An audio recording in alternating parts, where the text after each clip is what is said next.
বিরতিহীন 1 ঘন্টার সংবাদ দুপুরে আপনাদের সবাইকে আমন্ত্রণ জানাচ্ছি। আমি ফারহানা লোপা এবং জাহিদুল বাশা। শুরুতে শিরোনাম জানিয়ে দেব।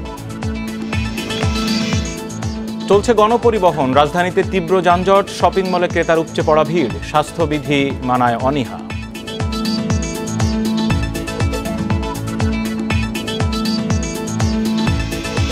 রাজশাহী, খুলনা সহ 20 জেলায় আরও 155 জনের মৃত্যু, করোনায় 97 ও উপসর্গ নিয়ে 58 জন মারা গেছেন।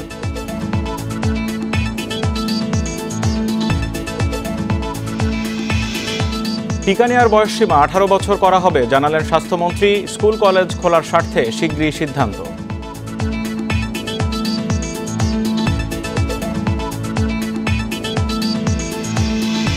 নভেম্বরের দ্বিতীয় সপ্তাহে এসএসসি ও ডিসেম্বরের শুরুতে এইচএসসি পরীক্ষা, ঈদের পর অনলাইনে ফর্ম পূরণ।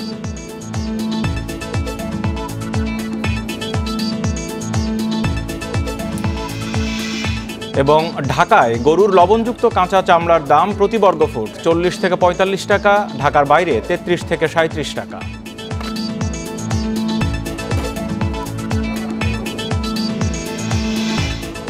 বিরতিহীন সংবাদ দুপুরের শিরোনামগুলো জানাচ্ছিলাম, এবার পুরো খবর। ঈদ উপলক্ষে কঠোর লকডাউনের 8 দিনের জন্য শিথিল করায় আজ থেকে সারা দেশে শুরু হয়েছে বাস, ট্রেন ও যাত্রীবাহী লঞ্চ চলাচল। আন্তনগর ট্রেনগুলোতে শতভাগ স্বাস্থ্যবিধি মানা হলেও লোকাল ট্রেনে গাদাগাদি করে যাতায়াত করছে মানুষ। একই অবস্থা রাজধানীর গণপরিবহনগুলোতেও। ভোরে সদরঘাটেও স্বাস্থ্যবিধি নিশ্চিতে দেখা যায়নি কোনো তৎপরতা। 17 দিন পর সড়কে ফের নেমেছে গণপরিবহন। চলছে আগের মতোই ব্যক্তিগত গাড়ি, সিএনজি, মোটরসাইকেল। গাড়ির অতিরিক্ত চাপে রাজধানীর বিভিন্ন সড়কে দেখা যায় যানজট। বিভিন্ন বাস টার্মিনাল থেকে ছেড়ে যায় দূরপাল্লার বাস। বাসের জন্য ঘন্টার পর ঘন্টা অপেক্ষা করতেছে। আগে যে 5 মিনিটে দাঁড়ালে 3টা বাস আসতো, আর এখন আধা ঘন্টা দাঁড়িয়ে আছে, একটা বাসও আসতেছে না। যদি বাস পাওয়া যায় তাহলে যাওয়ার সুবিধা হবে, নাহলে তো অনেক কষ্ট হয়ে আবার হেঁটে যেতে হবে আমাকে। যে নির্দেশনা দিয়েছে যে স্বাস্থ্যবিধি মেনে গণপরিবহন চলবে, আমরা এই বিষয়ে আমাদের সিনিয়র স্যারদের নির্দেশনা মোতাবেক আমরা কড়া নজরদারিতে রাখছি। আমাদের চোখে যেগুলো আসতেছে সেগুলো আমরা আইনগত ব্যবস্থা নিচ্ছি। আন্তনগর ট্রেনগুলোয় দেখা যায় স্বাস্থ্যবিধি মেনে চলার প্রবণতা। জীবাণুনাশক ছিটানোর পাশাপাশি নেওয়া হয় ধারণ ক্ষমতার অর্ধেক যাত্রী। তবে অনলাইনে টিকিট কাটা সহ নানা বিষয়ে ভোগান্তির কথা জানান অনেকে। অনলাইনের যে টিকিটের ব্যবস্থাটা, ওইটা যে সার্ভারটা একটু ভালো করে তাহলে অনেকের জন্য ভালো হয়, কারণ অনলাইনে অনেকক্ষণ যাবত বসার পরেও টিকিটটি পাওয়া যায় না। একেবারে উল্টো চিত্র লোকাল ট্রেনগুলোয়। আসন সংখ্যার প্রায় দ্বিগুণ যাত্রী নিয়ে চলছে এসব ট্রেন। গাদাগাদি করে চলাচল করা বেশিরভাগই মানেনি স্বাস্থ্যবিধি। এত ভিড় ছিল, মানে দাঁড়াইবার জায়গা নাই, অনেক দাঁড়াইবার একটু দাঁড়াতে পারি না। স্বাস্থ্যবিধি অমান্যকারীদের বিরুদ্ধে কঠোর ব্যবস্থার হুঁশিয়ারি দিয়েছেন রেলমন্ত্রী। লোকাল ট্রেনগুলোতে কিছু কিছু ব্যত্যয় হচ্ছে, এরপরেও আমরা চেষ্টা করছি যাতে মানা যায়। অ্যাক্সেস কন্ট্রোল সেটা কিন্তু সমস্ত স্টেশনগুলোতে আমরা এখন করতে পারি নাই। কারণ মানুষ সমস্ত স্টেশনে যদি দাঁড়িয়ে গিয়ে যদি ট্রেনে হুড়ুর করে উঠে যায়, এটা বন্ধ করার যে একটা আমাদের মেকানিজম, এইটা কিন্তু আমাদের কারো হাতে নেই এখন। এছাড়া সকালে সদরঘাট লঞ্চ টার্মিনালে ছিল যাত্রীদের ভিড়। কোথাও মানা হয়নি স্বাস্থ্যবিধি, অনেকেরই মুখে দেখা যায়নি মাস্ক। নুরে জান্নাত, ইন্ডিপেন্ডেন্ট নিউজ। লকডাউন শিথিলের পর রাজধানীর পরিস্থিতি নিয়ে আরো বিস্তারিত জানাতে এই মুহূর্তে তেজগাঁও এলাকা থেকে আমার সাথে যুক্ত হচ্ছেন সহকর্মী বিপ্রজিৎ চন্দ্র। বিপ্রজিৎ, দুটি বিষয়। প্রথমত, রাজধানীর সর্বশেষ কি পরিস্থিতি, রাস্তাঘাটের কি পরিস্থিতি, গাড়ির চাপ কতটা? আরেকটি বিষয় হচ্ছে স্বাস্থ্য বিশেষজ্ঞদের অনেকের ধারণা এই শিথিলের সময়ে সংক্রমণ আরো বেড়ে যেতে পারে। আপনার এলাকা ঘুরে কি মনে হয়েছে?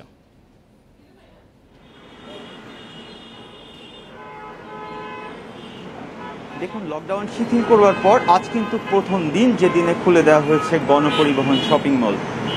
সেই প্রেক্ষাপটে আজ কিন্তু সারা রাজধানীতেই তীব্র যানজট। আমি যদি আপনাকে তেজগাঁয়ের এই বিজি প্রেসের সামনের এলাকাটা দেখাবার চেষ্টা করি, তাহলে আপনি দেখতে পাবেন গাড়ির কিন্তু প্রচণ্ড চাপ। অর্থাৎ যতদূর চোখ যাচ্ছে, ক্যামেরার চোখ যতদূর যাচ্ছে, শুধু গাড়ি দেখা যাচ্ছে। এবং রাজধানীর গুরুত্বপূর্ণ পয়েন্টগুলো প্রত্যেকটি পয়েন্টে একই অবস্থা। আমরা কিন্তু মহাখালী থেকে শুরু করে উত্তরা, সায়দাবাদ, শাহবাগ, গাবতলী এলাকা ঘুরে দেখেছি এবং প্রত্যেকটা এলাকার গুরুত্বপূর্ণ পয়েন্টগুলোতে কিন্তু গাড়ির প্রচণ্ড চাপ।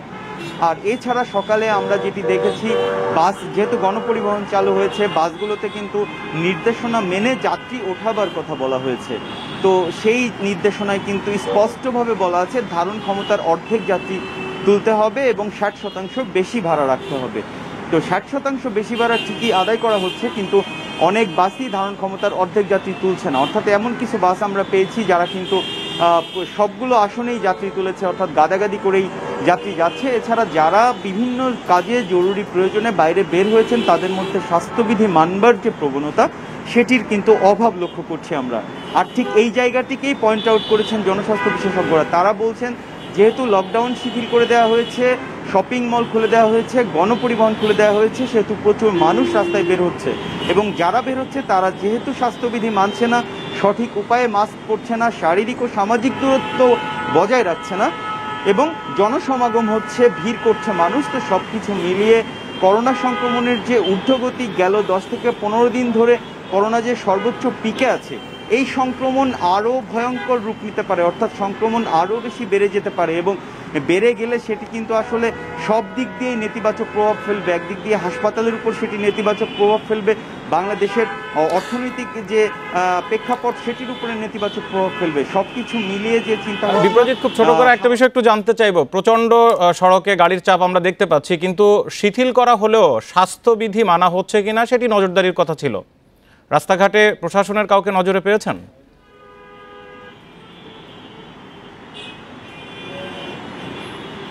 দেখুন, আমরা কিন্তু গত 3 থেকে 4 ঘন্টা ধরে রাজধানীর বিভিন্ন পয়েন্টে গিয়েছি এবং এখন পর্যন্ত স্বাস্থ্যবিধির প্রতিপালন নিশ্চিত করতে প্রশাসনের কোনো নজরদারি কিন্তু আমার চোখে পড়েনি। অর্থাৎ কোনো ধরনের মোবাইল কোর্ট কিংবা চেকপোস্ট বসিয়ে পুলিশের নজরদারির কোনো বিষয়, এমন কোনো বিষয় কিন্তু আমাদের নজরে আসেনি। আর এই বিষয়টিকেও নোট করেছেন জনস্বাস্থ্য বিশেষজ্ঞরা। তারা বলছেন স্বাস্থ্যবিধি প্রতিপালন নিশ্চিত করতে একদিকে যেমন জনগণের সচেতন হবার প্রয়োজন রয়েছে, অন্যদিকে প্রশাসনের যে নজরদারি সেটি আরও কঠোরভাবে নিশ্চিত করার প্রয়োজন রয়েছে। লকডাউন শিথিলের একেবারে প্রথম দিনে প্রচণ্ড জ্যাম রাজধানীর প্রতিটি সড়কে, সেই খবরাখবর জানাচ্ছেন আমাদের সহকর্মী। ঈদুল আজহা উপলক্ষে করোনার কঠোর বিধিনিষেধ শিথিল করার প্রথম দিনেই আগের রূপে ফিরেছে দেশের সড়ক মহাসড়ক। বৃহস্পতিবার ভোর থেকেই সড়ক ও নদীপথে বেড়েছে গণপরিবহনের চাপ। বিভিন্ন সড়ক মহাসড়কে দেখা দেয় যানজট। এর মধ্যে ঢাকা টাঙ্গাইল বঙ্গবন্ধু সেতু মহাসড়কে প্রায় 15 কিলোমিটার এলাকায় ছিল ভোগান্তি। মধ্যরাতে লকডাউন শিথিলের পর থেকে ঢাকামুখী যাত্রীদের ঢল নামে শিমুলিয়া ঘাটে। যাত্রীর বাড়তি ভিড়ের পাশাপাশি বেড়েছে ঈদে বাড়ি ফেরা দক্ষিণ বঙ্গমুখী মানুষ ও যানবাহনের চাপ। খাতা কলমে করোনা স্বাস্থ্যবিধি মানার নির্দেশনা থাকলেও ফেরিতে তা একদমই মানা হচ্ছে না। করোনার তো ঝুঁকি আছে, তারপরও দীর্ঘদিন ছেলে সন্তান নিয়ে বাবা মাকে দেখি না, তার দাদা দাদুকে দেখে না। ইনকাম নাই, এই কারণে লকডাউন ছাড়ছে। আজকে এই বাড়ি যাচ্ছি। ঘাটের পরিস্থিতি প্রায় অস্বাভাবিকের মতন, কারণ ছোট গাড়ির পরিমাণ বাড়ছে, তারপর পানির স্রোত আছে, এই দিন একটু ফেরি যাওয়া আসা একটু সময়ও লাগে। দৌলতদিয়া ঘাটে বেড়েছে পশুবাহী ট্রাকের ভিড়, ফলে ঘাট এলাকায় দেখা দেয় কয়েক কিলোমিটার দীর্ঘ যানজট। বেলা বাড়ার সঙ্গে সঙ্গে রোদ ও গরমে চরম ভোগান্তিতে পড়েন ব্যবসায়ীরা। ট্রাকে থাকা পশুগুলোর অসুস্থ হয়ে পড়ার শঙ্কা তাদের। এদিকে বরিশালে স্বাস্থ্যবিধির তোয়াক্কা না করে কয়েক গুণ বেশি ভাড়ায় চলছে যাত্রীবাহী লঞ্চ। গাড়িতে গরু রয়েছে অনেক, তারা অনেক কষ্ট পাচ্ছে, গরু কষ্ট পাচ্ছে, আমরা নিজেরা কষ্ট পাচ্ছি। সারা রাত গাড়ি চলে যাচ্ছি, এসে ঘাটে এসে এখনো ঘাট পার হতে পারলাম না। গরু খাড়ায় থাকতে পারতেছে না, গরুগুলো যদি এক সাইড করে গরুর গাড়িগুলো আগে সাইডে দিত সবচেয়ে উত্তম। ঢাকাগামী যে সকল ট্রাক আছে তারা যেন নির্বিঘ্নে যাতায়াত করতে পারে, কোথাও বাধার সম্মুখীন না হয়, সেই লক্ষ্যে আমরা তৎপর আছি এবং পর্যাপ্ত ব্যবস্থা নিয়েছি। ঢাকা টাঙ্গাইল মহাসড়কেও আগের চেয়ে বেড়েছে যানবাহনের চাপ। একসময় এলেঙ্গা থেকে করটিয়া পর্যন্ত উত্তরবঙ্গমুখী প্রায় 15 কিলোমিটার এলাকায় দেখা দেয় তীব্র যানজট। চরম দুর্ভোগে পড়েন সাধারণ যাত্রীরা। 4টা বাজে এখানে আসছি, এই পর্যন্ত কোনো কিছু মানে লড়ে না, এক হাত জায়গা গাড়ি যায় না। জাম পড়ছে বোধহয় এমনি ফাঁকা আমাদের কোনো কারণ বসন্ত নেই, এমনি জাম ভালো রাখছে পুলিশে। এছাড়া ঢাকা ময়মনসিংহ ও ঢাকা চট্টগ্রাম মহাসড়কে অর্ধেক আসন খালি রেখে বাস চলাচল করলেও অন্যান্য যানবাহনে স্বাস্থ্যবিধি উপেক্ষার অভিযোগ উঠেছে। একই অভিযোগ দেশের বিভিন্ন সড়ক মহাসড়কে। Shamima Rahman, Independent News. মুন্সিগঞ্জের শিমুলিয়া ঘাটে সাধারণ মানুষ ও পণ্যবাহী ট্রাকের চাপ বাড়তে শুরু করেছে। এ বিষয়ে আরো বিস্তারিত জানাতে ঘাট থেকে যোগ দিয়েছেন সহকর্মী শুভ ঘোষ। শুভ, আজ তো লকডাউন শিথিল করার প্রথম দিনের সড়ক মহাসড়ক সব জায়গায় অতিরিক্ত গাড়ি এবং মানুষের চাপ দেখা যাচ্ছে। ঘাটের এখনকার পরিস্থিতি আপনি কেমন দেখছেন? দেখুন, আপনি যেমনটা বললেন, আমরা সকাল থেকে ঘাটে যে চিত্র দেখেছি তার কোনো ভিন্নতা কিন্তু এখানে চোখে পড়েনি। টানা 14 দিনের লকডাউন শেষে লকডাউন শিথিল হওয়ার পর থেকে কিন্তু আমরা দেখেছি যে ঢাকা মহাসড়কের বিভিন্ন পয়েন্টে কিন্তু যে যাত্রীবাহী যে যানবাহনগুলো রয়েছে সেগুলোর পাশাপাশি কিন্তু পণ্যবাহী গাড়ির চাপও বেড়েছে। পাশাপাশি আপনি জানেন যে আজ থেকে কিন্তু গণপরিবহন চালু রয়েছে। এরপর থেকে আমরা কিন্তু সকাল থেকেই দেখেছি যে পুরো ঘাটে বেলা বাড়ার সাথে সাথে কিন্তু ব্যক্তিগত যে প্রাইভেট কারগুলো রয়েছে সেগুলোর সংখ্যা কিন্তু বাড়তে থাকে। এরপরে আমরা দেখেছি যে ফেরিঘাটগুলোতে বিগত সময়ে যে যাত্রীর চাপগুলো থাকে আজকে কিন্তু সেই চাপটি দেখা যায়নি, কারণ আপনি জানেন যে আজ থেকে কিন্তু লঞ্চ চলাচল করছে। তবে আপনাকে যদি আরেকটু জানিয়ে রাখি যে এই ঘাট থেকে যে লঞ্চগুলো বাংলা বাজারের উদ্দেশ্যে ছেড়ে গেছে, আমরা কিন্তু অধিকাংশ যাত্রীর কাছ থেকে আমরা অভিযোগ পেয়েছি যে ধারণ ক্ষমতার অতিরিক্ত যাত্রী নিয়ে কিন্তু সেই লঞ্চগুলো এই ঘাট থেকে ছেড়ে গেছে এবং তারা বলছিলেন যে প্রত্যেকটি লঞ্চেই কিন্তু যাত্রী বোঝাই করে এই ঘাট থেকে বাংলা বাজারের উদ্দেশ্যে ছেড়ে গেছে।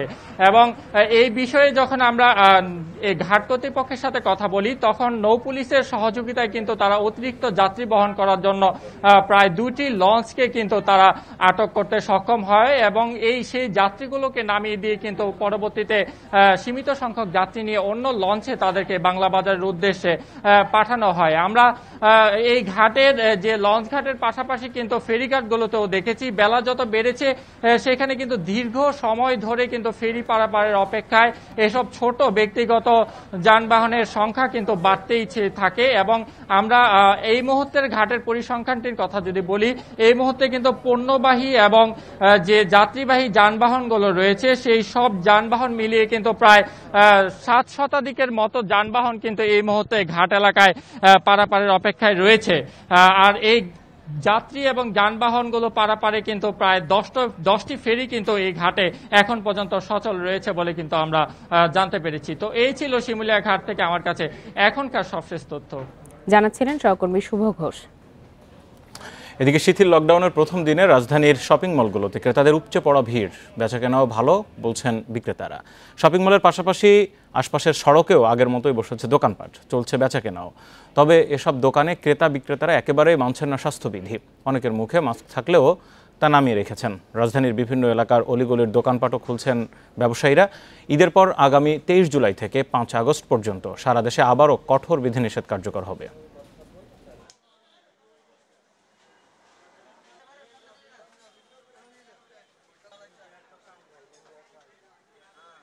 লকডাউনের পর আজকেই প্রথম মার্কেট করছে, তো পরিবারের সবার জন্য ঈদের শপিং এর জন্যই আজকে আসছি। সকাল সকাল আসা, তাড়াহুড়া থাকবে না, আস্তে ধীরে আমি কিনতে পারবো। ঈদের শপিং আছে, তারপরে আবার যারা বাড়ি যাবে তাদের একটা প্ল্যানিং আছে, এই জন্য আসলে আর্লি মার্কেটে আসা। 4-5 দিনের মধ্যে আমরা যদি কিছু ভালো বেচাকিনি করতে পারি বাস আলহামদুলিল্লাহ, এর থেকে বেশি আশা করা যায় না। আর 3-4 দিনে কাস্টমার তেমন একটা হবে না, এখন সবাই গরু নিয়েই পেরেশান থাকবে। মাত্র খুলতেছি, এখন ঢাকা শহরে তো লোকজন নাই, এখন আল্লাহ কি করে আজকে বিকাল পর্যন্ত দেখা যাবে। লকডাউন শিথিলের প্রথম দিনে শপিং মলের অবস্থা কি? রাজধানীর গুলশানের ডিএনসিসি মার্কেট থেকে সেই খবর নিয়ে আমাদের সাথে রয়েছেন সহকর্মী মাহমুদ শরীফ। মাহমুদ শরীফ, শুরুতেই শপিং মলগুলোর কি পরিস্থিতি জানতে চাইব। তার মধ্যে অবশ্যই একটি বিষয় গুরুত্বপূর্ণ, সেটি হচ্ছে কতটা স্বাস্থ্যবিধি মানা হচ্ছে আসলে দোকানগুলোতে এবং প্রবেশ পথে।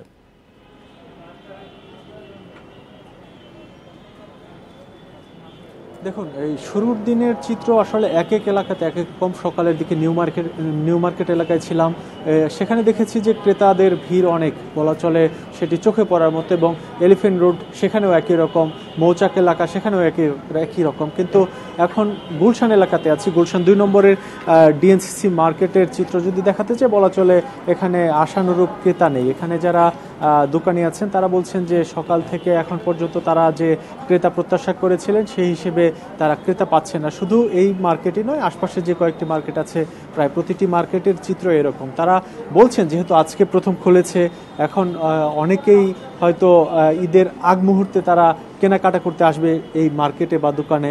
তো এমন প্রেক্ষাপটে স্বাস্থ্যবিধির কথা যেটি বলছিলেন যে অভিজাত এলাকার যেসব বিপণী বিতান রয়েছে সেখানে স্বাস্থ্যবিধির বিষয়টি বলা চলে কিছুটা মানা হচ্ছে। তবে নিউ মার্কেট, এলিফ্যান্ট রোড, মৌচাক এসব মার্কেটের কথা যদি বলি সেখানে ক্রেতা বিক্রেতা অনেকের মধ্যেই আসলে দেখা গেছে স্বাস্থ্যবিধি উপেক্ষা করে তারা বেচা কেনা বা কেনা বেচায় তারা ব্যস্ত রয়েছেন। এবং দোকান মালিক সমিতির সাথে কথা হয়েছে, তারা বলছেন তারা প্রতিটি মার্কেটে নির্দেশনা দিয়ে দিয়েছেন যাতে স্বাস্থ্যবিধি মেনে বেচা কেনা হয়। কিন্তু এটি আসলে হয়ে ওঠে না। যখন কোনো মার্কেটে ভিড় বেড়ে যায় তখন শারীরিক বা সামাজিক দূরত্ব সেটি থাকে না। আবার অনেকে মাস্ক ছাড়া তারা কেনাবেচা করছেন, আবার অনেকে মাস্ক পরছেন কিন্তু সঠিকভাবে পরছেন না। সবকিছু মিলিয়ে বলা চলে স্বাস্থ্যবিধি অধিকাংশ মার্কেটে উপেক্ষিত রয়েছে এবং বেচাকেনা বা ক্রেতাদের যে ভিড়ের বিষয়টি সেটিও বলা চলে কিছু এলাকাতে ভিড় রয়েছে এবং কিছু এলাকাতে এখন পর্যন্ত ভিড় তেমন হয়নি। রাজধানীর মার্কেটের পরিস্থিতি জানাচ্ছিলেন আমাদের সহকর্মী। করোনা আক্রান্ত ও উপসর্গ নিয়ে 24 ঘন্টায় রাজশাহী, খুলনা সহ 20 জেলায় আরও 155 জনের মৃত্যু হয়েছে। এর মধ্যে করোনায় 97 জন এবং উপসর্গে 58 জন মারা গেছেন। তবে স্বাস্থ্যবিধি না মানলে পরিস্থিতি আরও ভয়াবহ হওয়ার আশঙ্কা চিকিৎসকদের। রাজশাহী মেডিকেল কলেজ হাসপাতালের করোনা ইউনিটে আরও 19 জনের মৃত্যু হয়েছে, যাদের 5 জন করোনা আক্রান্ত এবং বাকিরা উপসর্গ নিয়ে মারা গেছে। তবে গত কয়েকদিনের তুলনায় করোনা ইউনিটের রোগী ভর্তি কিছুটা কমেছে। কিছু কিছু রোগী আছে সময় মতোই আসছে, কিন্তু তাদেরকে দেখা যাচ্ছে সব কিছু ট্রিটমেন্ট দেওয়ার পরও বাঁচানো যাচ্ছে না। এটা একটা মনে হচ্ছে, অনেকে বলছে যে ডেল্টা ভ্যারিয়েন্টটা মারাত্মক জিনিস, যেটা মানে একটু ডেঞ্জারাস। খুলনার 4 হাসপাতালে করোনায় 15 এবং উপসর্গ নিয়ে 4 জনের মৃত্যু হয়েছে। ময়মনসিংহে করোনায় 8 জন এবং উপসর্গ নিয়ে 11 জন মারা গেছে। কুমিল্লা মেডিকেল কলেজ হাসপাতালে গত 24 ঘন্টায় মৃত্যু হয়েছে 16 জনের, যা একদিনের সর্বোচ্চ। এই সময়ে শনাক্তের হার 40.9%। ডেল্টা ভ্যারিয়েন্টের আসলে যেটা দেখছি যে হাইলি ইনফেক্টিভিটি, সে একজন মানুষ যদি ইনফেক্ট করে আশপাশে যারা থাকে তাদেরকেও ইনফেক্ট করছে, সুতরাং সেই কারণেও কিন্তু ইনফেক্টিভিটি বাড়তে পারে। কুষ্টিয়ায় গত 24 ঘন্টায় করোনা আক্রান্ত হয়ে 11 এবং উপসর্গ নিয়ে আরও 2 জনের মৃত্যু হয়েছে। এই জেলায় নতুন আক্রান্ত 273 জন। এছাড়া করোনা উপসর্গ নিয়ে ঝিনাইদহে 7, চুয়াডাঙ্গা, বগুড়ায় 6 জন করে, নেত্রকোনা 5 এবং সাতক্ষীরায় 4 জন মারা গেছে। চট্টগ্রামে প্রতিদিনই বাড়ছে করোনায় মৃত্যুর সংখ্যা। করোনা আক্রান্ত হয়ে গত 24 ঘন্টায় মৃত্যু হয়েছে আরও 10 জন। তবে স্বাস্থ্যবিধি না মানলে পরিস্থিতি আরও ভয়াবহ হওয়ার আশঙ্কা চিকিৎসকদের।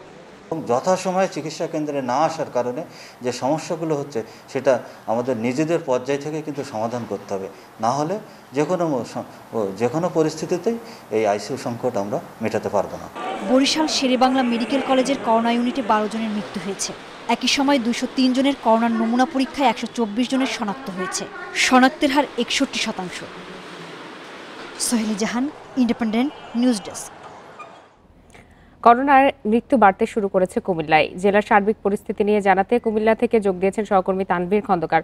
তানভীর, গত 24 ঘন্টায় কুমিল্লায় 16 জনের মৃত্যু হয়েছে, যা কিনা এখন পর্যন্ত সর্বোচ্চ। এই যে কুমিল্লায় মৃতের সংখ্যা বাড়তে শুরু করেছে, এর কারণ হিসাবে চিকিৎসকরা কি বলছেন?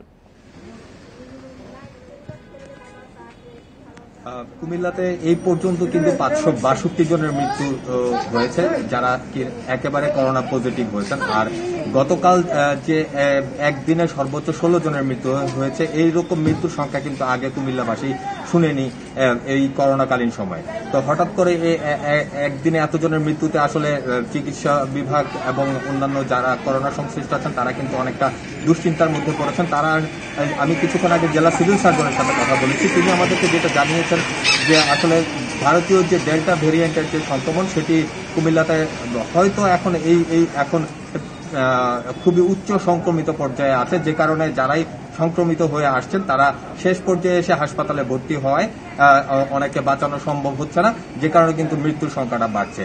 আর আরো একটি বিষয় হচ্ছে যে মানুষের মধ্যে এখন সচেতনতা বাড়ছে বলেও তিনি মনে করছেন, যে কারণে কিন্তু অনেকে এসে পরীক্ষা করাচ্ছেন। পরীক্ষা করানোর পর তারা বুঝতে পারছেন তারা পজিটিভ শনাক্ত হয়েছেন, কিন্তু সেই সব মানুষগুলো যদি মৃত্যুবরণ করে তারাও কিন্তু পজিটিভ হিসেবেই মৃত্যুবরণকারীদের তালিকায় যুক্ত হচ্ছেন। তানভীর, পরিসংখ্যান যখন এমন, ঠিক সেই মুহূর্তে লকডাউন শিথিল করা হয়েছে, এই অবস্থায় আসলে কুমিল্লায় কতটুকু মানা হচ্ছে স্বাস্থ্যবিধি, সে বিষয়ে একটু জানাবেন।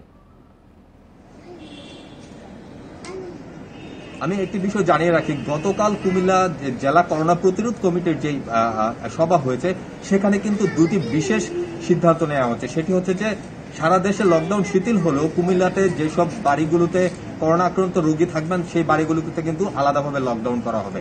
আর ঈদের জামাত করা হবে মসজিদে, কোনো খোলা জায়গাতে হবে না। সেক্ষেত্রে সারা দেশে লকডাউন শিথিল হলেও কুমিল্লার ব্যাপারে কিন্তু প্রশাসন এখনো পর্যন্ত কঠোর অবস্থানেই আছে।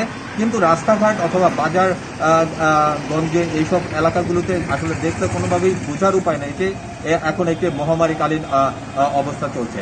সেক্ষেত্রে স্বাস্থ্য বিভাগ বলছে আসলে প্রশাসনকে কঠোর হতে হবে এবং সাধারণ মানুষের যে সচেতনতা সেটির কোনো বিকল্প নেই। কুমিল্লার সার্বিক করোনা পরিস্থিতি নিয়ে জানাচ্ছিলেন সহকর্মী তানভীর খন্দকার।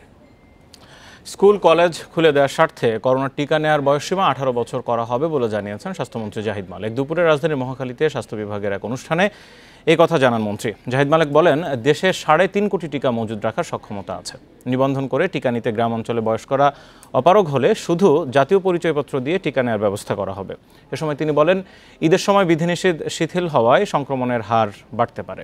স্বাস্থ্য মন্ত্রণালয় মানুষের জন্য সারাক্ষণ কাজ করে যাচ্ছে জানিয়ে মন্ত্রী আরও বলেন, লোকবলের অভাব কাটাতে শীঘ্রই 2000 চিকিৎসক, 4000 নার্স নিয়োগ করা হবে। আমাদের টেকনিক্যাল কমিটিও কালকে জানিয়েছে যে আমরা 18 বছর বয়স পর্যন্ত আমরা ভ্যাকসিন দিতে পারি, 18 এবং তার ঊর্ধ্বে। আমাদের ইচ্ছা হলো এই 18 বছরের উপরে দেওয়ার পিছনের যুক্তি হলো যে আমরা আমাদের ছেলে মেয়েদেরকে তাড়াতাড়ি স্কুল কলেজে পাঠাতে চাই। সারা দেশের সিটি কর্পোরেশন ও উপজেলা পর্যায়ে চলছে মডার্না ও সিনোফার্মের টিকাদান কর্মসূচি। সকাল থেকেই টিকা নিতে কেন্দ্রগুলোতে মানুষের ভিড় ছিল চোখে পড়ার মতো। সকাল থেকেই রাজশাহী মেডিকেলে নিবন্ধন কার্ড নিয়ে হাজির হন টিকা প্রত্যাশীরা। মানুষের চাপ সামলাতে টিকাদান বুথ বাড়ানো হয়েছে বলে জানান চিকিৎসকরা। সিলেট সিটি কর্পোরেশন এলাকার 2টি কেন্দ্রে চলছে টিকা কর্মসূচি। প্রতিদিন টিকা নিচ্ছেন 2000-এর বেশি মানুষ। টিকা দিতে হিমশিম হবিগঞ্জের জেলা হাসপাতাল সহ 8টি উপজেলার হাসপাতাল। নিবন্ধন বেড়েছে কয়েক গুণ। এদিকে কুমিল্লার সিভিল সার্জন কার্যালয় ও মেডিকেল কলেজ কেন্দ্রে ভিড় করছেন টিকা প্রত্যাশীরা। নিবন্ধন করেও টিকা দিতে না পেরে ফিরে যেতে হচ্ছে অনেককে। মাস্ক ও সামাজিক দূরত্ব না মেনেই নাটোর, ময়মনসিংহ, গাজীপুর, খাগড়াছড়ি সহ বিভিন্ন জেলায় চলছে টিকাদান কর্মসূচি। প্রতিদিন 3000-4000 করে রেজিস্ট্রেশন হচ্ছে। হয়তোবা তাদের আমরা স্বাস্থ্যবিধি মানার লক্ষ্যে আমরা নির্দিষ্ট পরিমাণ একটা নিয়ন্ত্রিত পরিমাণ জনগণকে আমরা মেসেজ দিচ্ছি, যে কারণে হয়তোবা একজনের মেসেজ পেতে 3 দিন 4 দিন দেরি হতে পারে, বাট মেক শিওর যে সবাই ভ্যাকসিন পাবে। পরিস্থিতি অনুকূলে থাকলে এসএসসি পরীক্ষা নভেম্বরের 2য় সপ্তাহে এবং এইচএসসি ডিসেম্বরের 1ম সপ্তাহে নেওয়া হবে বলে জানিয়েছেন শিক্ষামন্ত্রী দীপু মনি। গ্রুপ ভিত্তিক 3টি বিষয়ের উপর এই পরীক্ষা নেওয়া হবে। এছাড়াও অ্যাসাইনমেন্টের মাধ্যমে সংক্ষিপ্ত সিলেবাস শেষ করা হবে। করোনার কারণে গত বছরের এইচএসসি ও সমমানের পরীক্ষা নেওয়া সম্ভব হয়নি। এবছরের পরীক্ষা নেওয়ার জন্য সংক্ষিপ্ত সিলেবাস করেছে শিক্ষা মন্ত্রণালয়। এরপরও সব পরীক্ষা নেওয়া সম্ভব হচ্ছে না। গ্রুপ ভিত্তিক 3টি বিষয়ের ওপর পরীক্ষা নেওয়া হবে। অন্য বিষয়গুলো এসএসসির ক্ষেত্রে জেএসসি পরীক্ষার ফলের ওপর ভিত্তি করে এবং এইচএসসির ক্ষেত্রে এসএসসি ও জেএসসির ফলের ওপর ভিত্তি করে মূল্যায়ন হবে। পরীক্ষার সময় এবং পরীক্ষার নম্বর দুটোই হ্রাস করে পরীক্ষা গ্রহণ করার পরিকল্পনা গ্রহণ করা হয়েছে এবং পরীক্ষার সম্ভাব্য তারিখ হচ্ছে এসএসসি বা সমমান পরীক্ষার জন্য নভেম্বরের 2য় সপ্তাহ আর এইচএসসি বা সমমান পরীক্ষার জন্য ডিসেম্বরের 1ম সপ্তাহ। অ্যাসাইনমেন্টের মাধ্যমে সংক্ষিপ্ত সিলেবাস শেষ করা হবে। এসএসসি পর্যায়ের অ্যাসাইনমেন্ট 18 জুলাই এবং এইচএসসি পর্যায়ের শিক্ষার্থীদের অ্যাসাইনমেন্ট 26 জুলাই দেয়া হবে। কোনোভাবেই এই পরীক্ষা নেওয়া সম্ভব না হয় তাহলে তখন আমরা সেই সাবজেক্ট ম্যাপিং এবং কিছুটা সম্ভব হলে এই অ্যাসাইনমেন্টের থেকেও নম্বর নিয়ে আমরা সেই পরীক্ষার ফলাফল দেব। শিক্ষকরা বলছেন, পরিস্থিতি স্বাভাবিক হলে ইংরেজি এবং গণিতের মতো বিষয়গুলো পরীক্ষার আওতায় আনলে ভালো হয়। আবশ্যিক সাবজেক্টগুলোর ক্ষেত্রে যেটা বলা হয়েছে যে সাবজেক্ট ম্যাপিংয়ের মাধ্যমে মূল্যায়ন করা হবে, তাই মনে করি এটা ভালোই হয়েছে। তার এর সাথে যদি আরও 2টি সাবজেক্টকে অন্তর্ভুক্ত করা হতো তাহলে মনে আরও ভালো হতো। এসএসসি ও সমমানের 20 লাখ এবং এইচএসসি ও সমমানের পরীক্ষার্থী আছে 14 লাখের বেশি। নূরে আলম, ইন্ডিপেন্ডেন্ট নিউজ, ঢাকা। আপনারা দেখছেন বিরতিহীন সংবাদ দুপুর। সংবাদে আরও যা থাকছে। রাজধানীর আফতাবনগর কোরবানির হাটে সাড়া ফেলেছে পঙ্খিরাজ। ২০ লাখ টাকা দাম কোরবানির পশুর চামড়ার দাম নির্ধারণ করল বাণিজ্য মন্ত্রণালয়। ঢাকায় লবণযুক্ত গরুর কাঁচা চামড়ার দাম প্রতি বর্গফুট ৪০ থেকে ৪৫ টাকা। ঢাকার বাইরে লবণযুক্ত গরুর কাঁচা চামড়ার দাম প্রতি বর্গফুট ৩৩ থেকে ৩৭ টাকা, যা গত বছর ঢাকায় ছিল ৩৫ থেকে ৪০ টাকা এবং ঢাকার বাইরে ২৮ থেকে ৩২ টাকা। অর্থাৎ গরুর চামড়ার দাম প্রতি বর্গফুটে ৫ টাকা বাড়ানো হয়েছে। অন্যদিকে সারা দেশে খাসির চামড়ার দাম গত বছর থেকে ২ টাকা বাড়িয়ে প্রতি বর্গফুট ১৫ থেকে ১৭ টাকা এবং বকরির চামড়া ১২ থেকে ১৪ টাকা নির্ধারণ করে দেওয়া হয়েছে। বৃহস্পতিবার বাণিজ্য মন্ত্রণালয় এক বৈঠকে এই দাম নির্ধারণ করে। এ সময় ব্যবসায়ীদের নির্ধারিত দাম মেনে চামড়া কেনার আহ্বান জানান বাণিজ্য মন্ত্রী টিপু মুনশি।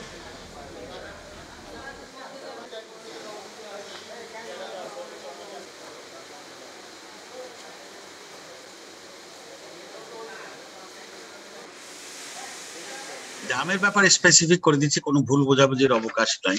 গতবার যেটা ছিল ৩৫ থেকে ৪০ ঢাকায়, সেটা আমরা ৪০ থেকে ৪৫ প্রতিটি যেটা বলেছেন সেইটাই আমরা করছি। দ্বিতীয় যেমন ঢাকার বাইরে ছিল ২৮ থেকে ৩২, সেখানেও ৫ টাকা বাড়িয়ে আমরা ৩৩-৩৭ করেছি। রাজধানীর আফতাবনগরে কোরবানির পশুর হাটে সাড়া ফেলেছে পঙ্খিরাজ, যার দাম ২০ লাখ টাকা হাঁকাচ্ছেন গরুর মালিক। তবে হাটে পর্যাপ্ত পশু থাকলেও সকাল থেকে ক্রেতাদের ভিড় তেমন একটা চোখে পড়েনি। আগামী ১৭ জুলাই হাট বসার কথা থাকলেও প্রায় সপ্তাহখানেক আগেই থেকেই রাজধানীর আফতাবনগর, হাজারীবাগ, মেরাদিয়া সহ অনেক হাটেই দেখা গেছে কোরবানির পশু। হাটে ঢোকা ও বের হওয়ার পথ আলাদা করা হয়নি, বসানো হয়নি জীবাণুনাশক টানেল বা তাপমাত্রা মাপার যন্ত্র। করোনার উচ্চ সংক্রমণের জেলা কুষ্টিয়া, ঝিনাইদহ, সাতক্ষীরা থেকে ব্যবসায়ীরা আশায় বাড়ছে করোনার ঝুঁকিও। হাটে যেসব ক্রেতা বিক্রেতারা গেছেন তাদের মুখেও নেই মাস্ক, শুধু ব্যবস্থা নেওয়ার হুঁশিয়ারিতেই সীমাবদ্ধ সিটি কর্পোরেশনের উদ্যোগ।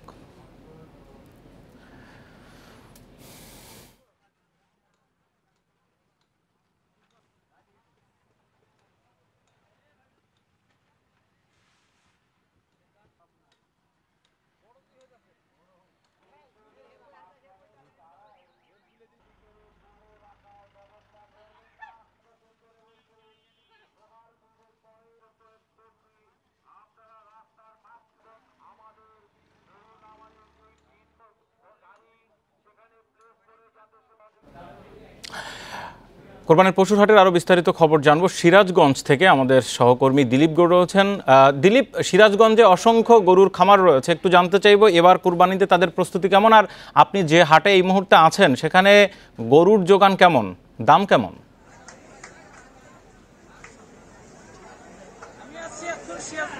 শহরের সর্ববৃহৎ কোরবানির পশুর হাট কালিয়াহরিপুর পশুর হাটে।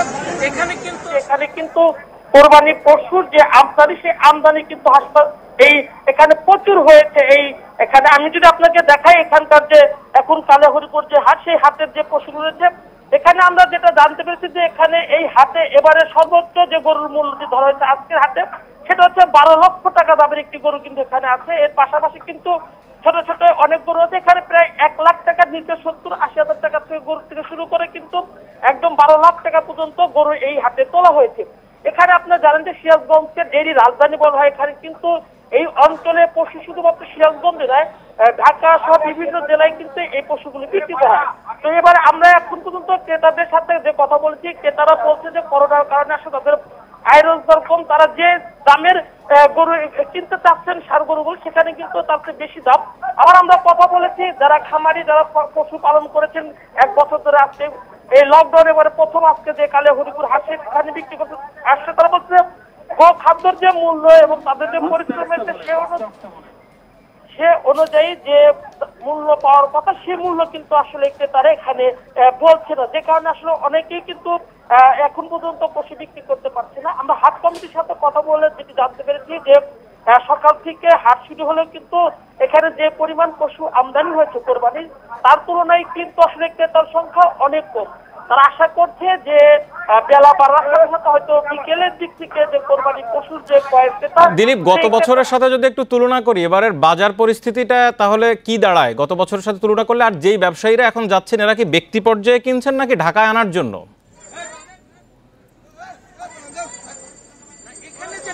এখানে যেটা দেখছি সেটা হচ্ছে যে ব্যক্তি পর্যায়ে যারা আসলে কোরবানি ক্রেতা তারা ক্রয় করছে। এবং আপনারা জানেন যে এখানে যারা পাইকারি বিক্রেতা তারা কিন্তু অনেকেই আসলে এই লকডাউনের মধ্যে খামার থেকে তারা যে পশুগুলো ক্রয় করেছে। এবং আমরা দেখেছি সকালে কিন্তু সিরাজগঞ্জের অনেক খামার থেকে গাড়ি ভর্তি করে ট্রাক ভর্তি করে গবাদি পশু কোরবানির পশু ঢাকার উদ্দেশ্যে যাত্রা করেছে। এখানে যারা আছে তারা একদম যারা কিনবে তারা এখানে আসে এবং গত বছরের তুলনায় এখানে কিন্তু দাম এবছরে অনেকটাই কম রয়েছে। কারণ আপনি জানেন যে গত বছরে কিন্তু অনেক কোরবানির পশু অবিকৃত থেকে গেছিল মূল্যের জন্য।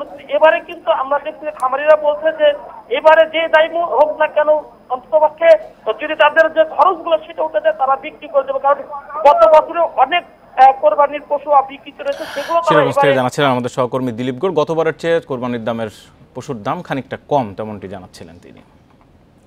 ঈদ সামনে রেখে এবারও মুন্সিগঞ্জের মীর কাদিমের সাদা গরু প্রস্তুত করেছেন খামারিরা।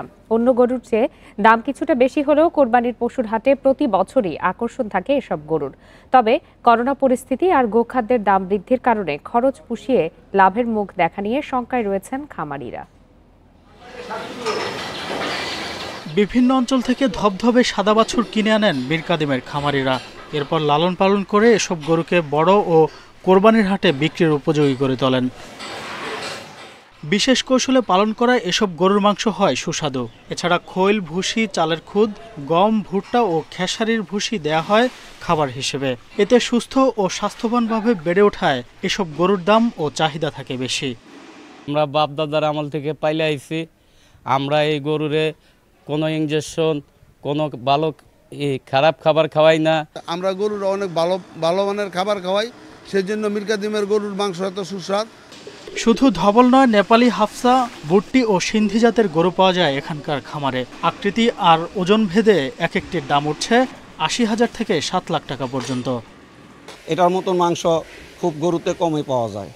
আর এটার যে খাবার যে দাম এখন বর্তমানে বাংলাদেশে, এতে করে গরুর পড়তে হয় না। আদর যত্ন করি, খাওয়া লালন পালন করিয়া এ পর্যন্ত আনতেছি। এবার করোনার লেগে যদি দাম না পাই আর এই জীবনে আর গরু পালা হবে না। কয়েক বছর ধরে ক্রমাগত লোকসানে এ পেশায় আগ্রহ হারিয়েছেন অনেকে। এছাড়া গোখাদ্যের দাম বৃদ্ধির কারণে লাভবান হওয়া নিয়ে শঙ্কায় রয়েছেন কেউ কেউ। কিস্তি নিয়ে অনেক দেনা করে গরু চলাইতেছি, কিন্তু আমরা সে পরিমাতে কোনো কাস্টমার চাপতেছে না আমাদের এখানে। গরু পাইলে আমাদের লোকসান হইতেছে, যদি এবারও দাম না পাই তাহলে আমাদের খুব সমস্যা হয়ে যাইব। প্রাকৃতিকভাবে কম খরচে কিভাবে গরু লালন পালন করা যায় সে বিষয়ে খামারিদের পরামর্শ দেওয়ার কথা জানিয়েছে প্রাণী সম্পদ বিভাগ। প্রতি উপজেলায় অনলাইন প্ল্যাটফর্ম তৈরি করেছি। এই অনলাইন প্ল্যাটফর্মের মাধ্যমে তারা গরুগুলো বেচা কিনা করছে এবং করবে। কোরবানির হাটে ওঠার আগেই বেশিরভাগ গরু বিক্রি হয়ে যায়। তবে এবারও কাঙ্ক্ষিত ক্রেতার সংখ্যা কম বলে জানিয়েছেন খামারিরা। Independent news desk. আপনারা আছেন বিরতিহীন সংবাদ দুপুরে। আরো যা থাকছে সংবাদ। চীনের জিনজিয়াং থেকে সব ধরনের পণ্য আমদানি নিষিদ্ধ করল যুক্তরাষ্ট্র। সংখ্যালঘু উইঘুর মুসলিম নিপীড়নের প্রতিবাদ।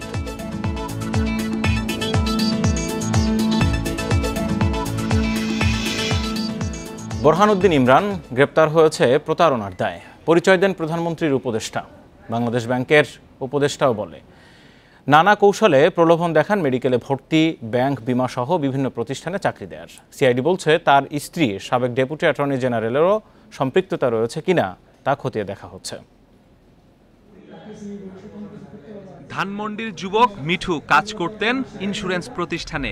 নিজেকে প্রধানমন্ত্রীর উপদেষ্টা পরিচয় দিয়ে বড় ইন্স্যুরেন্স করার প্রলোভন দেখান বোরহানউদ্দিন ইমরান।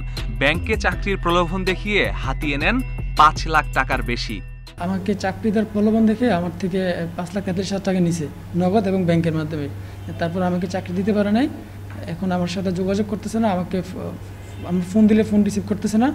এমন একাধিক অভিযোগের পর তদন্তে নামে সিআইডি। ধানমন্ডি থেকে গ্রেপ্তার হন অভিযুক্ত ইমরান। ইমরানের স্ত্রী একজন বড় আইনজীবী, অথচ তার স্ত্রী প্রতারণার বিষয়ে কিছুই জানেন না বলে দাবি করেন। হ্যাঁ, আমার যেখান থেকে যা পান আমার কাছে যথেষ্ট শুনবেন, আমি আসলে কিছু জানি না। এখন আপনারা যেমন অভিযোগ পাওয়া গেছে ইমরান নিজেকে প্রধানমন্ত্রী ও বাংলাদেশ ব্যাংকের উপদেষ্টা, সাবেক সচিব ও পিএসসি মেম্বার, বিশ্ববিদ্যালয়ের শিক্ষক সহ নানা পরিচয় দিতেন। আস্থা অর্জনে ভাড়া গাড়িতে লাগাতেন সেসব প্রতিষ্ঠানের লোগো। কারারক্ষীতে চাকরি করে দিবে বলে একজনের কাছ থেকে কয়েক লক্ষ টাকা নিয়েছে এবং একজনকে ঢাকা ব্যাংকে চাকরি দিবে বলে একজনের কাছ থেকে 5.5 লাখ টাকার মতো নিয়েছে। একজনকে মার্কেন্টাইল ব্যাংকে চাকরি দিবে বলে তার কাছ থেকে 6.5 লাখ টাকা নিয়েছে। এবং আমাদের কাছে অন্য একটা অভিযোগ আছে, এখন আমরা এটা করতে পারিনি, যে অন্য একজন ছাত্র নেতার কাছ থেকে বিপুল প্রায় অর্ধ কোটি টাকা সে নিয়েছে নানা কৌশলে। ইমরানের বিরুদ্ধে কয়েক কোটি টাকা আত্মসাতের অভিযোগ পাওয়া গেছে। তার স্ত্রী এর সঙ্গে জড়িত কিনা খতিয়ে দেখছে সিআইডি। অন্য কারো কোনো সংশ্লিষ্টতা থাকার সুযোগ আছে। Masudur Rahman, Independent news, Dhaka. কলকারখানায় দুর্ঘটনায় নিহত শ্রমিকদের ক্ষতিপূরণ নির্ধারণের জন্য জাতীয় মানদণ্ড আইন প্রণয়নের দাবি জানিয়েছে বিএনপি। দুপুরে রাজধানীর গুলশান কার্যালয়ে সংবাদ সম্মেলনে দলের পক্ষে এই দাবি জানান স্থায়ী কমিটির সদস্য নজরুল ইসলাম খান। তিনি বলেন, নারায়ণগঞ্জের হাশেম ফুড কারখানায় আগুনে হতাহত শ্রমিকদের পর্যাপ্ত ক্ষতিপূরণ নিশ্চিতে সরকারকে কার্যকর পদক্ষেপ নিতে হবে। জাতীয় মানদণ্ড আইনে দুর্ঘটনায় শ্রমিকরা কি পরিমাণ ক্ষতিপূরণ পাবেন ও মালিকের বিরুদ্ধে কি ব্যবস্থা নেওয়া হবে তার নির্দেশনা থাকবে। পাশাপাশি দায়িত্বে অবহেলাকারীদের বিরুদ্ধে কি ব্যবস্থা নেওয়া হবে সেসব বিষয়েও উল্লেখ থাকতে হবে বলে জানান নজরুল ইসলাম খান। হাশেম ফুডের মর্মান্তিক ঘটনার যাতে আর পুনরাবৃত্তি না ঘটে সেজন্য প্রয়োজনীয় কার্যকর প্রতিরোধমূলক ব্যবস্থা গ্রহণের দায় রাষ্ট্রের। আমরা আশা করব রাষ্ট্র জনগণের প্রতি দায়বোধের ব্যাপারে অবহেলা দেখানোর অবস্থান থেকে সরে এসে জনগণের জানমাল রক্ষায় সচেষ্ট হবে। রাজধানীর মহাখালীর 7তলা বস্তিতে আগুনে ক্ষতিগ্রস্ত 724 পরিবারকে খাদ্য সহায়তা দিয়েছে গুলশান ক্লাব ও পুলিশ। বৃহস্পতিবার বনানী বিদ্যানিকেতন স্কুল মাঠে স্বাস্থ্যবিধি মেনে বিতরণ করা হয় এই খাদ্য সামগ্রী। ভবিষ্যতে যে কোনো দুর্ঘটনা বা দুর্যোগে পাশে থাকার ঘোষণা দেন গুলশান ক্লাব ও গুলশান পুলিশের ঊর্ধ্বতন কর্মকর্তারা। সেই সাথে সমাজের সচ্ছল সবাইকে করোনার এই সময়ে যে কোনো দুর্যোগে পাশে থাকার আহ্বান জানান।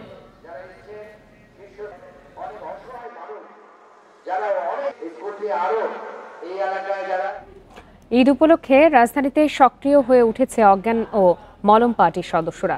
বুধবার রাতে অভিযান চালিয়ে মহাখালী বাস টার্মিনাল থেকে মলম পার্টির 5 সদস্যকে গ্রেপ্তার করেছে র্যাব।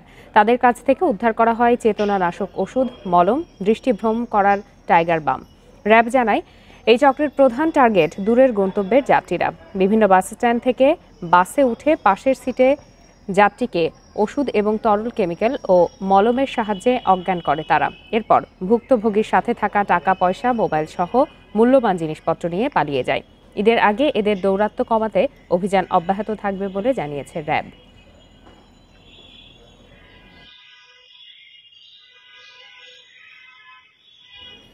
রাজধানীর সায়েদাবাদে টিনশেড বাসায় অগ্নিকাণ্ডে 3 জন দগ্ধ হয়েছে। তাদেরকে শেখ হাসিনা জাতীয় বার্ন অ্যান্ড প্লাস্টিক সার্জারি ইনস্টিটিউটে ভর্তি করা হয়েছে।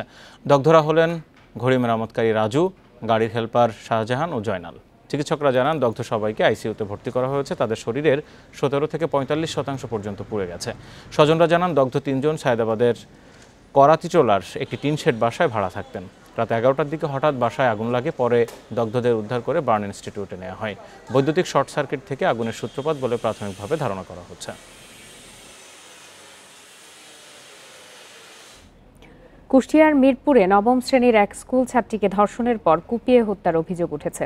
বুধবার উপজেলার ভাঙা বটতলায় এক ভুট্টা ক্ষেত থেকেও স্কুল ছাত্রীর মরদেহ উদ্ধার করে পুলিশ। পরিবারের অভিযোগ, মঙ্গলবার মধ্যরাতে বাথরুমে যাওয়ার জন্য দরজা খুলে বাইরে বের হলে ওই কিশোরী পরে তাকে অনেক খোঁজাখুঁজির পরেও পাওয়া না গেলে মিরপুর থানায় সাধারণ ডায়েরি করে কিশোরীর চাচা। বিকালে ভুট্টা খেতে কিশোরীর ক্ষতবিক্ষত মরদেহ দেখতে পেয়ে পুলিশে খবর দেয় স্থানীয়রা। পরে পুলিশ মরদেহ উদ্ধার করে কুষ্টিয়া জেনারেল হাসপাতালের মর্গে প্রেরণ করে। এ ঘটনায় মামলা দায়েরের প্রস্তুতি চলছে। কিশোরীর মরদেহে জখমের চিহ্ন আছে বলে প্রাথমিকভাবে জানিয়েছে পুলিশ।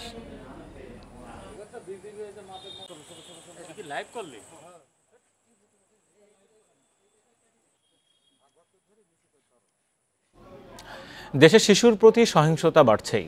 আইন ও সালিশ কেন্দ্রের হিসেবে গেল জানুয়ারি থেকে 6 মাসে এ ধরনের ঘটনা 1039টি। গত বছরের একই সময়ে শিশুর প্রতি সহিংসতার ঘটনা ছিল 977টি।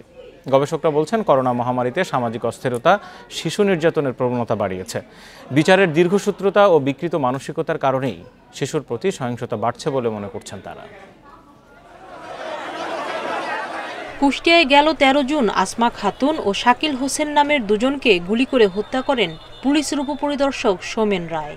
এ সময় হত্যা করা হয় আসমার 4 বছরের শিশু তুহিনকে।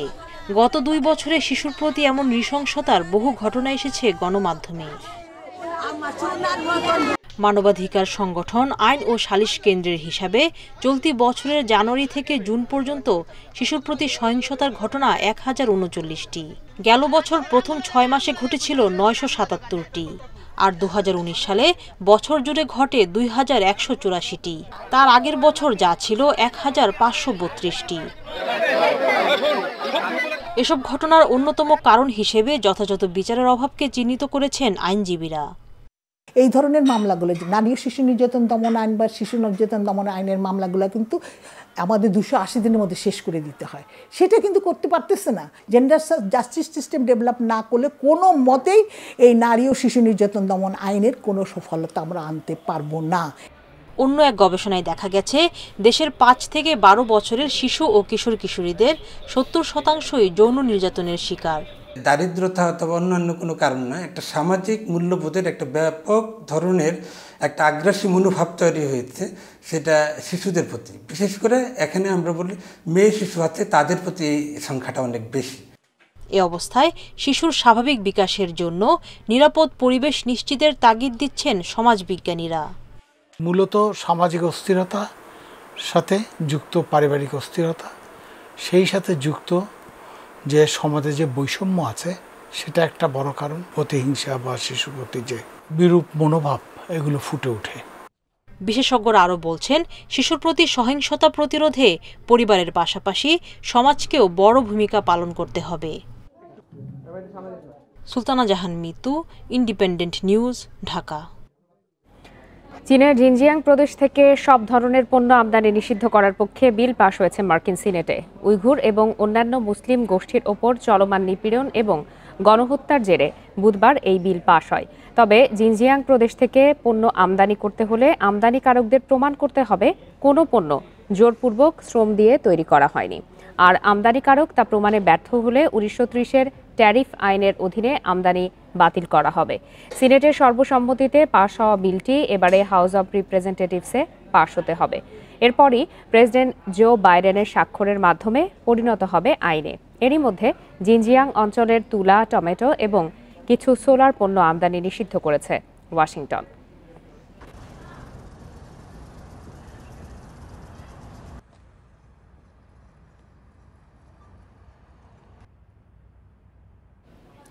জলবায়ু পরিবর্তন আইন সংস্কার করার ঘোষণা দিয়েছে ইউরোপীয় ইউনিয়ন। 2050 সালের মধ্যে কার্বন নিরপেক্ষ হয়ে ওঠার লক্ষ্যে বুধবার এ সংক্রান্ত একাধিক প্রস্তাব উত্থাপন করেন ইইউ নেতারা। বিবিসির প্রতিবেদনে বলা হয়, আগামী 20 বছরের মধ্যে বিমানের জ্বালানিতে কর বসানো, কার্যকরভাবে পেট্রোল বিক্রি বন্ধ ও ডিজেল চালিত গাড়ি বিক্রি নিষিদ্ধ করার পরিকল্পনা রয়েছে এই আইনে। এছাড়া বিদ্যুৎ উৎপাদনে কয়লার ব্যবহার বন্ধের তাগিদ দেওয়া হয়। পাশাপাশি এই বিশাল প্রকল্পের দায়িত্ব আর্থিক তহবিল নিয়েও আলোচনা করা হয়। জোটের 27 সদস্য দেশ এবং ইউ পার্লামেন্টের অনুমোদন পেলেই দ্রুত সময়ের মধ্যে বাস্তবায়ন হবে এই সংস্কার আইন। তবে এর জন্য বেশ কয়েক মাস আলোচনার প্রয়োজন বলেও জানায় ইইউ নেতারা। কিউবা সরকার আমদানিকৃত খাদ্য, ওষুধের মতো জরুরি দ্রব্যের ওপর সাময়িক সময়ের জন্য শুল্ক প্রত্যাহার করেছে। সোমবার থেকে এ বছরের শেষ পর্যন্ত কার্যকর থাকবে এই নির্দেশ। করোনা ভাইরাস মোকাবেলায় ব্যর্থতা, দ্রব্যমূল্যের ঊর্ধ্বগতি, অযাচিত করারোপ, বিভিন্ন বিষয়ে কিউবাতে আন্দোলন চলছে। দেশের বাইরে থেকে আমদানিকৃত পণ্যের ওপর কাস্টমস জটিলতা বাদ দেয়া আন্দোলনের অন্যতম দাবি। কিউবাতে সরকার বিরোধী আন্দোলন বেশ বিরল।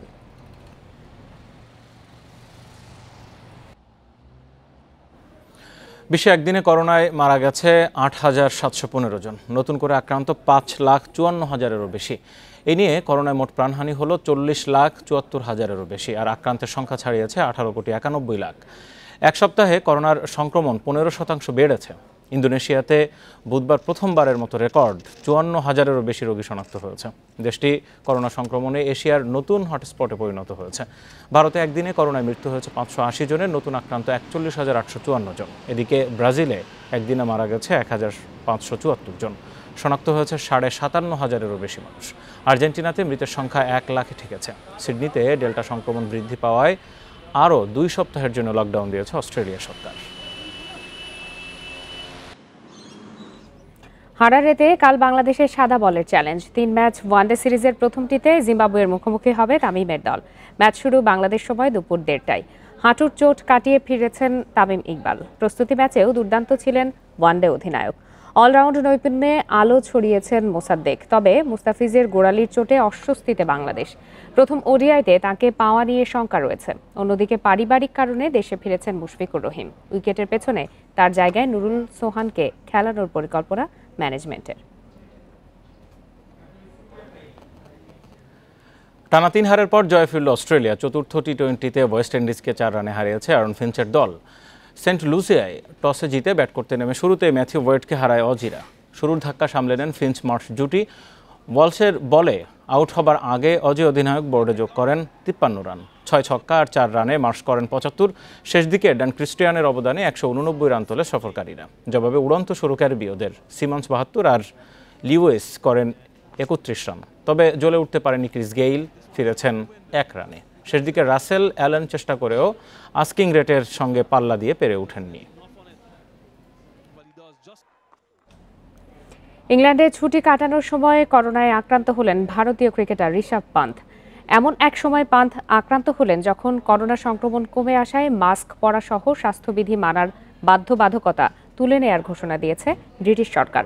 পান্থের করোনা আক্রান্ত হওয়ার খবর ছড়িয়ে পড়ার শুরুতে বিসিসিআই ও টিম ম্যানেজমেন্টের কড়াকড়িতে তার নাম জানা যায়নি। তবে পরে বোর্ডের একটি সূত্র ইএসপিএন ক্রিক ইনফোকে পান্থের কথা নিশ্চিত করে। এই উইকেটকিপার ব্যাটসম্যান ডেল্টা ধরনের আক্রান্ত বলে জানা গেছে। তবে তার বড় ধরনের কোনো জটিলতা নেই বলে দাবি ভারতীয় ক্রিকেট বোর্ডের। আপাতত দলের সঙ্গে ডারহাম ক্যাম্পে যোগ দিচ্ছেন না পান্থ। গত মাসে টেস্ট চ্যাম্পিয়নশিপের ফাইনাল শেষে ২০ দিনের ছুটি পায় ভারতীয় দল। ক্রিকেটারদের ভিড় এড়িয়ে চলার পরামর্শ দেওয়া হলেও ইউরো চ্যাম্পিয়নশিপ ও উইম্বলডনের গ্যালারিতে দেখা যায় বেশ কয়েকজনকে। ইউরো চ্যাম্পিয়নশিপ, কোপা আমেরিকা শেষ। আন্তর্জাতিক বিরতি শেষে এবার ক্লাব ফুটবলে মনোযোগ ফুটবল প্রেমীদের। নতুন মৌসুম শুরুর আগে লা লিগার নিয়মে বেশ কিছু পরিবর্তনের প্রস্তাব দিয়েছিলেন স্প্যানিশ ফুটবল ফেডারেশনের প্রেসিডেন্ট লুই রুবিয়ালেস। তবে তা নাকচ করে দিয়েছে লা লিগা কর্তৃপক্ষ। দীর্ঘ ১ মাস ইউরো চ্যাম্পিয়নশিপ আর কোপা আমেরিকা নিয়ে মেতেছিল ফুটবল প্রেমীরা। মহাদেশীয় ২ টুর্নামেন্ট শেষ হতেই শুরু হচ্ছে ক্লাব ফুটবলের ব্যস্ততা। নতুন মৌসুম শুরুর আগে অনেক দেশের লিগে নিয়ম কানুনে আসে পরিবর্তন। এবার লা লিগায় বেশ কিছু পরিবর্তনের প্রস্তাব দিয়েছিলেন স্প্যানিশ ফুটবল ফেডারেশনের প্রেসিডেন্ট লুই রুবিয়ালেস। তার চাওয়া ছিল লিগে ম্যাচ কমিয়ে আনা এবং বেশ কিছু ম্যাচ বিদেশের মাটিতে আয়োজন করা। একঘেয়েমি কমাতে ২টির বেশি এল ক্লাসিকোর ইঙ্গিত দিয়েছিলেন রুবিয়ালেস। তবে সেই প্রস্তাবে সায় দেয়নি লা লিগা। এর আগে ২০১৯-২০ মৌসুম থেকে বদলে ফেলা হয় স্প্যানিশ সুপার কাপের ফরম্যাট। সরাসরি ফাইনালের পরিবর্তে যোগ করা হয় সেমিফাইনাল, যা হবে বিদেশের মাটিতে। আর্থিক লাভের আশায় সৌদি আরবের সঙ্গে চুক্তিও করা হয়। তবে করোনা মহামারীতে শেষ পর্যন্ত স্পেনেই হয় সুপার কাপ। বিদেশে সুপার কাপের ম্যাচ আয়োজনের সুযোগ থাকলেও ঘরোয়া লিগ দেশের বাইরে আয়োজনের নিয়ম নেই ফিফার। এদিকে নতুন মৌসুমের সূচি প্রকাশ করেছে সেরিয়া। আগামী ২২ আগস্ট থেকে শুরু হবে ইতালিয়ান লিগ। মৌসুমের উদ্বোধনী দিনে উদিনেজের বিপক্ষে শিরোপা পুনরুদ্ধারের মিশনে নামবে ইউভেন্টাস। চ্যাম্পিয়ন ইন্টার মিলানের প্রতিপক্ষ Genoa. Manzur Alam, Independent News. AC Milan ছেড়ে পিএসজিতে যোগ দিচ্ছেন ইউরো জয়ী ইতালির গোলকিপার জিয়ালুইজি দোনারুমা। চুক্তি হচ্ছে ৫ বছরের। ২০১৫ সালের অক্টোবরে মিলানে নাম লেখান দোনারুমা। দীর্ঘ সময়ে ক্লাবটির হয়ে খেলেছেন ২৫১ ম্যাচ। বিদায় বেলায় আবেগী বার্তায় সমর্থকদের ধন্যবাদ জানিয়েছেন তিনি। প্যারিসে ভিড়ে নতুন চ্যালেঞ্জে সফলতা চান দোনারুমা। ইতালির আরেক তারকা জর্জিনিও চেলসি ছাড়তে পারেন। তার এজেন্ট এরই মধ্যে গণমাধ্যমকে জানিয়েছেন ইউভেন্টাস জর্জিনিওকে পেতে আগ্রহী। এএস রোমা পেয়ে গেছে নতুন গোলকিপার। প্রায় ১০ মিলিয়ন পাউন্ডে পর্তুগিজ রুই প্যাট্রিসিওকে কিনেছে ক্লাবটি। মরিনিও দায়িত্ব নেওয়ার পর এটি তাদের প্রথম সাইনিং।